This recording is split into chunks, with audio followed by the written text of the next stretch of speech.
Elephants are fucking terrifying. You don't need to have been through what I have to realize that. Much has been made over the last few decades about how intelligent elephants are. It's been known for centuries that elephants have excellent memories and can be trained to respond to hundreds of commands, far more than dogs. But within the last 15 years or so, elephants have been documented recognizing their own image in a mirror, using tools, enjoying artistic expression, and even engaging in elaborate funerals and death rites that include grieving. It seems that every day, elephants become more human. Some believe that this should make us appreciate and respect them more. But me? It makes me more afraid of them. Here are a few numbers to explain my fear. 10 feet, the average height of an Asian elephant at the shoulder. 6 tons, the average mass of an Asian elephant. Note, their African cousins are larger. 25 miles per hour, the speed that elephants can run at. 661 pounds, the mass that elephants can lift. 10 feet, length of the longest elephant tusks. 500, the number of people killed by elephants every year. For comparison, that's more than are killed by lions, tigers, and bears combined. This number is on the rise. And yeah, I know, elephants are endangered, alright? I know all about the illegal ivory trade and habitat loss and yada yada yada. I don't care. I know, at least on an intellectual level, that it would be bad if all the elephants in the world died out. I just don't like them. Like I said, the more we've learned about elephants, the more like us they seem to be. Some see this as cute or even endearing and inspiring. But it scares the shit out of me. There are some human traits in particular that I would be very disturbed to learn elephants possess. Not many people know the story of Chang, an elephant from the Zurich Zoo. Back in the 1940s, Chang was well known for his nasty temper. But this didn't stop one resident typist, named Bertha Walt, from trying to befriend him. After spending weeks getting closer and closer to him, Walt decided to spend the night in his enclosure. The next morning, there was no sign of Walt anywhere, though there were splatters of blood on the walls of Chang's pen. If you need more evidence, his feces contained her bones, as well as her dress, and even her handbag. And for any animal rights nuts reading this and thinking that this is just an example of the cruelty of captivity, wild elephants are no better. In 2011, a report came out about a female Asian elephant who went on a rampage in a village in India. According to the report, the elephant attacked the same village over the period of a few days in 2002. She killed 17 people in total. When she was finally brought down, examination of her stomach contents confirmed that she had eaten at least some of her victims. One explanation is that she was grief-stricken from the death of her calf, and filled with vengeful madness, engaged in otherwise unnatural aggressive actions. I'm not sure if I believe that, But whatever the reason, the fact remains that a wild elephant killed 17 people and ate some of them.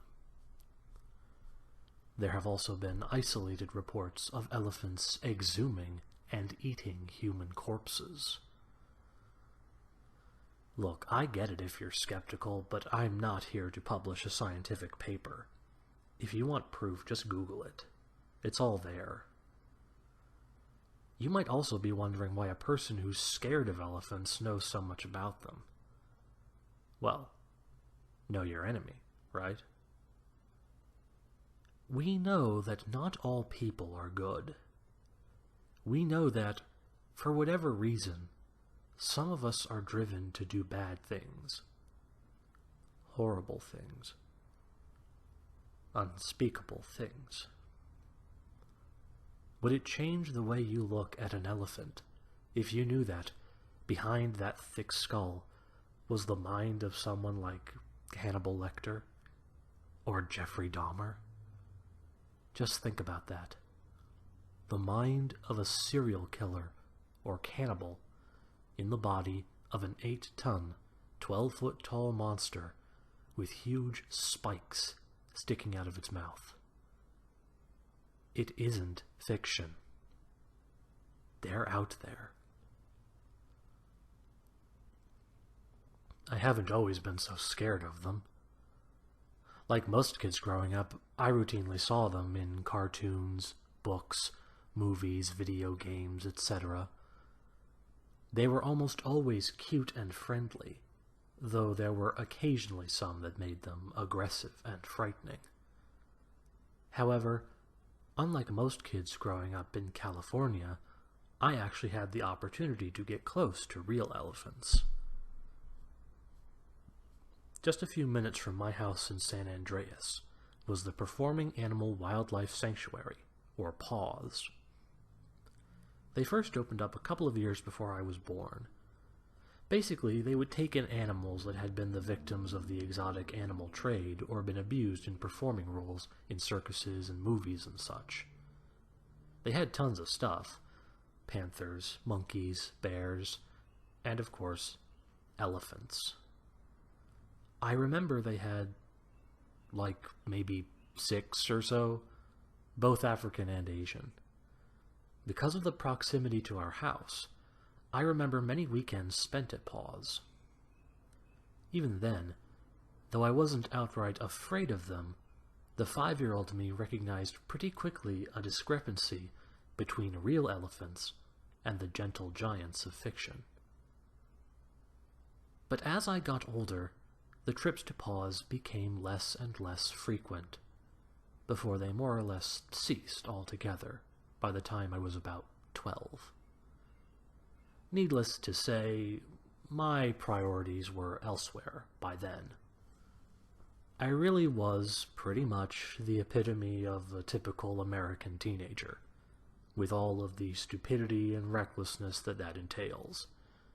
Seriously, while learning to drive, I once ran myself over with my own car. Tell me how a responsible adult does that. There was a girl. There's always a girl. This one was tall, very athletic, and had a red pixie cut. At any other school, she'd probably have been ruthlessly taunted, but she spared herself at least some of that fate by becoming the MVP of the high school basketball team. As such, she was pretty much the most popular girl in school. You can kind of see where this is going, can't you? My friend, Dan, and I made a wager. He would have to ask her out on a date by a certain time, and she would have to accept. If they didn't go out by a certain date, he would lose and I would win. Now, you might be thinking that the girl, Jenny, was all stuck up since she was so popular. But actually, she seemed genuinely interested from what I could tell. And to my surprise, they actually did manage to go out. But not until 2 days after the cutoff point. So what was at stake, you ask? The loser would have to go into the elephant habitat and pause. Hey, I said we were stupid. Don't act like this is so different from some of the things you and your friends did. It was surprisingly easy to break in. The elephants require a lot of space, and the farthest edges don't have the same level of security as the parts of the enclosure closer to the guest area. We got as close as we could by car, and then continued on foot through a dense forest. It was pretty late, after 10 p.m., so we used flashlights to find our way. It was a cloudy night, so neither the stars nor the moon were of any help to us. Even with our flashlights, we walked into plenty of low-lying tree branches.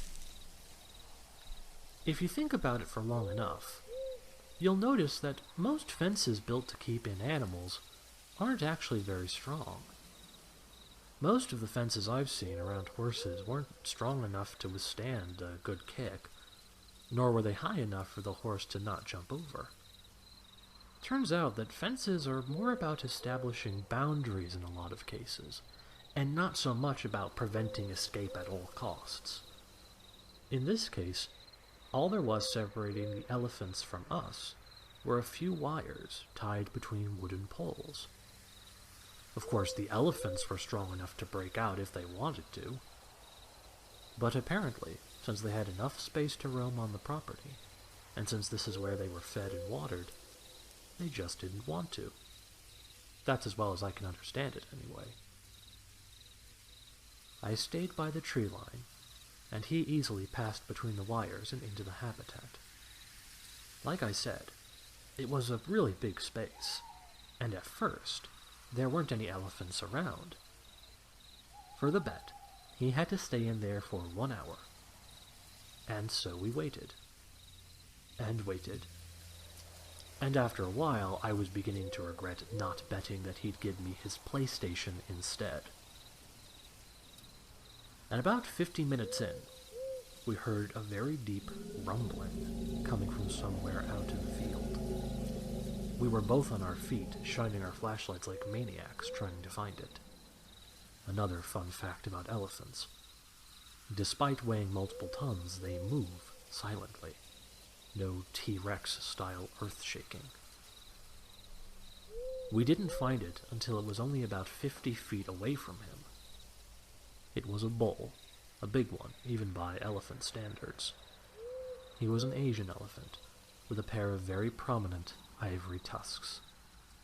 His wrinkled skin was dark brown, with speckled patches of orange on his face running down his trunk. At first, he didn't seem particularly agitated. No thunderous trumpeting, no flaring of the ears, no shaking of the head. He just strode over toward Dan, seemingly out of nothing more than sheer curiosity. The only sound we could hear from him was a low growl coming from inside. Both Dan and I agreed that 50 minutes was close enough to an hour when a bull elephant starts to take an interest in you. Dan started to approach the wire fence very slowly, keeping his eyes fixed on the elephant. But just a few steps in, the elephant erupted into an attack. With a horrific roar, the elephant pounced forward with startling speed and grabbed Dan in its trunk before either of us realized what was going on. He was screaming with such terror that his voice didn't even seem like his. The bull tossed him onto the ground like a rag doll with ease, and when Dan fell back to earth, he could barely crawl. His flashlight fell out of his hands and landed on the ground, leaving the scene pitch black for a moment, until the elephant dragged him back into the light. I was frozen in my tracks, torn between a screaming desire to run away and a desperate need to save my friend. I could only watch as the elephant began to tear off Dan's clothes as if they were tissue paper. Once Dan was nearly naked, The elephant reared up slightly on its hind legs and came back down on his ankles. The crack was so loud, I heard it even over Dan's tormented screaming.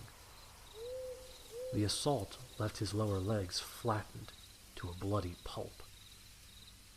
His screams were intermingled with sobs at this point. The elephant next reached for Dan's exposed genitals. At first, it just fiddled with them, using the pointed finger at the end of its trunk in an almost playful fashion. But after the novelty apparently wore off, it grabbed his crotch and shook it viciously back and forth. With just a few tugs, the genitals were torn off completely in a bloody spurt before being carelessly tossed aside. The elephant stepped up with one of its forefeet onto Dan's stomach, slowly pushing down.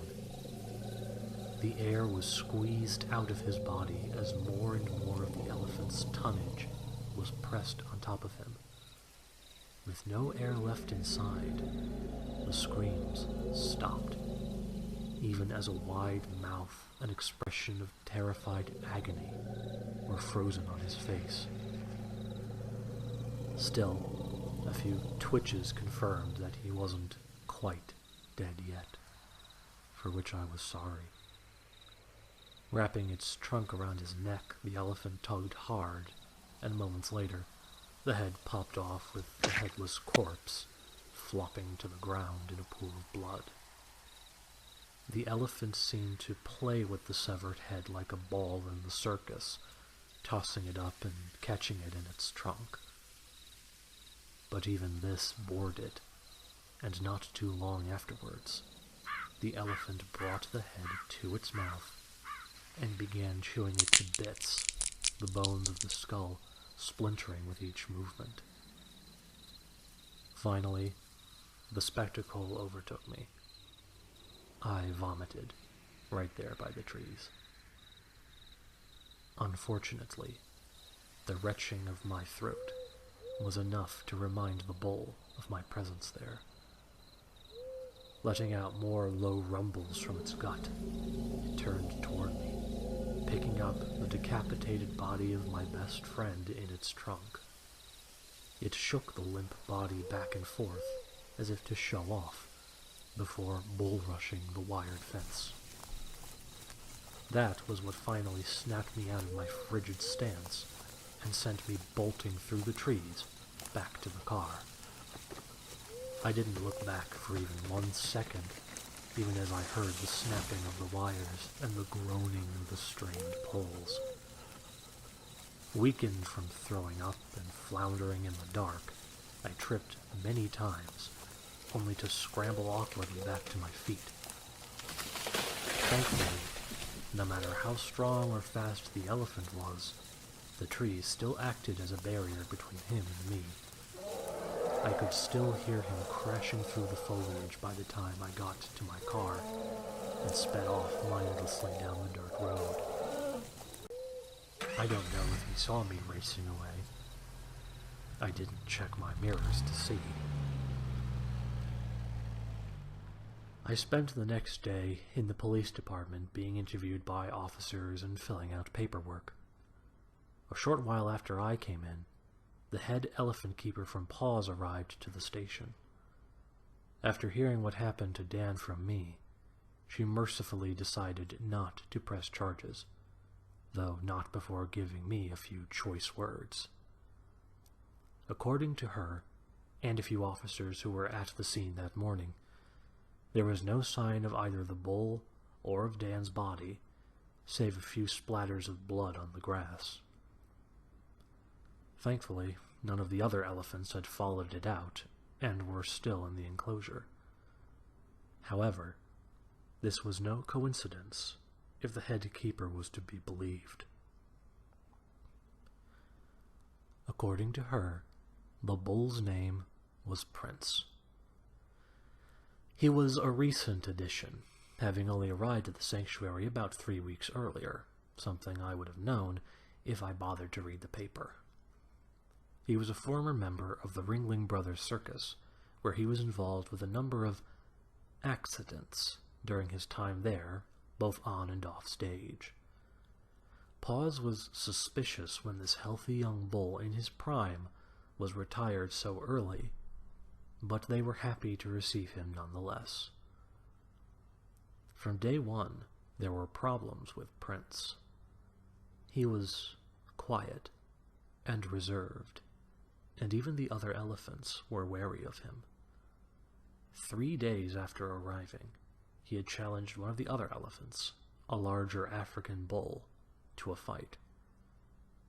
It took tranquilizers to break up the fighting, and by that point, the other bull had sustained several severe gores, while Prince had barely any marks at all.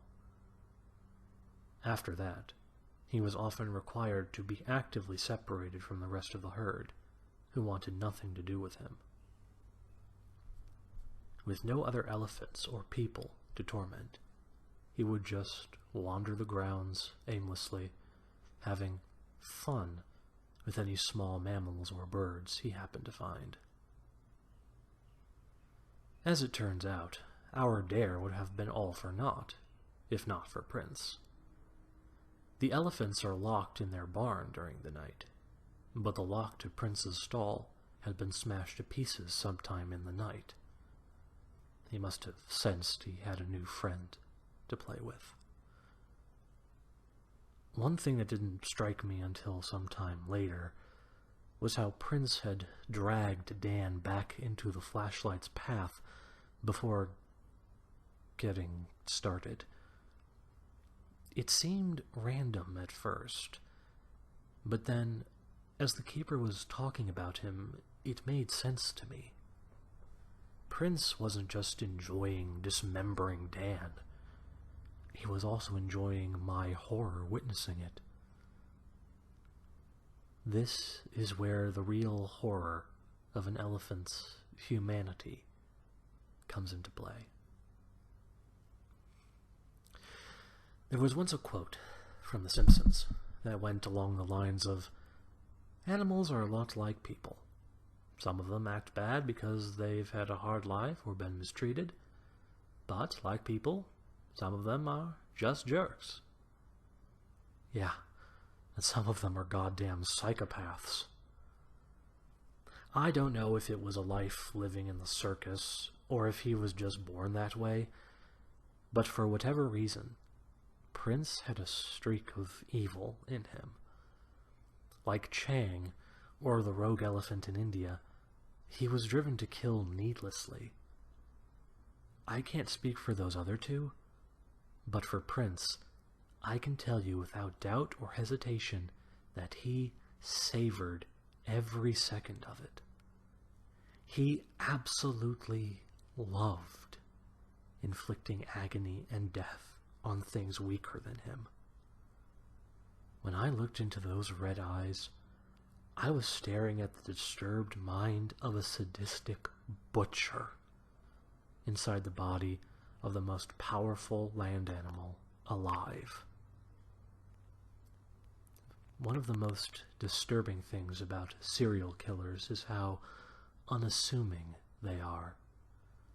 John Wayne Gacy was once a well-respected member of his community, up until the community realized that Pogo the Clown was responsible for the 33 missing boys. That dork who runs the motel down the road, his mother's corpse is sitting in his bedroom. That elephant your kids are riding at the fair, God only knows what he's thinking. They didn't find Dan's body until 3 weeks later, over 100 miles from Paws. As to be expected, it was in an even more mangled condition than before. I guess Prince wore out his old toy. I don't know for certain if he found a new one. There were reports later of missing children in a few of the counties around San Andreas, but there's no way of pinning any of them directly on Prince. You'd think the trail of a bull elephant would be easy to follow, and yet to this day Prince has never been found. It is unknown whether or not he's even still alive. I know that it must sound pretty unbelievable that a creature weighing several tons and twice as tall as a man could go so many years without being found. But then, you'd be surprised how easy wild elephants can just disappear into their surroundings. Besides, do you think any of the parents believed their children when they said that an elephant wandered through their backyard? Yesterday there was a report of a savagely dismembered corpse found in Baghdad, Arizona. The word used in the article I read was trampled. I suppose bison or deer or pronghorn could have done it. But it does make me wonder. It makes me wonder if that farmer knows what happened to all of those missing crops. If that dog knows where such big scat came from. If that little girl knows better than to get too close to the pretty elephant.